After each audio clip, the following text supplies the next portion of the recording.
আবারও জাকসু নির্বাচনের খবর জানাচ্ছি। জাকসু নির্বাচনে দায়িত্বরত জাহাঙ্গীরনগর বিশ্ববিদ্যালয়ের চারুকলা বিভাগের শিক্ষক জান্নাতুল ফেরদৌস মৌমিতার মরদেহ নেওয়া হয়েছে তার বাসভবনে। বিস্তারিত জানাতে যুক্ত হচ্ছেন প্রতিনিধি কামরুজ্জামান। কামরুজ্জামান, আপনি জানাবেন তার মরদেহ ইতিমধ্যে পৌঁছে গেছে আমরা জানি, এবং জানাজার কোনো নির্ধারিত সময় নির্ধারণ করেছে কিনা আমাদের বিস্তারিত জানাবেন।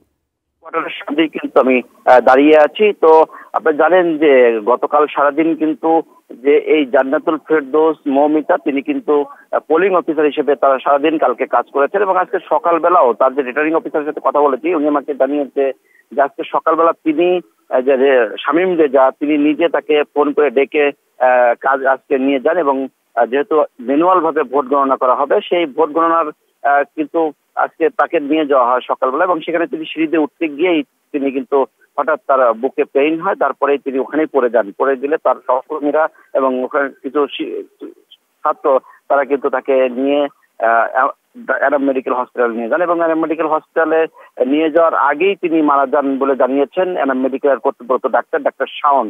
আমরা তার সাথে কথা বলেছি, তিনি বলেছেন যে তারকে আমরা পরীক্ষা নিরীক্ষা করেছি এবং তিনি আসার আগে মারা যান।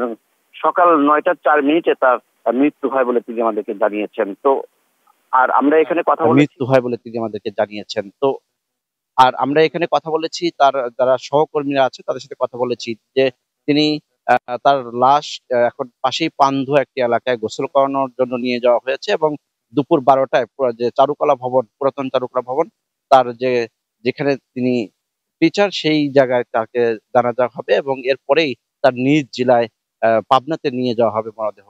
তো এই ছিল সর্বশেষ আমার কাছে জাহাঙ্গীরনগর বিশ্ববিদ্যালয়ের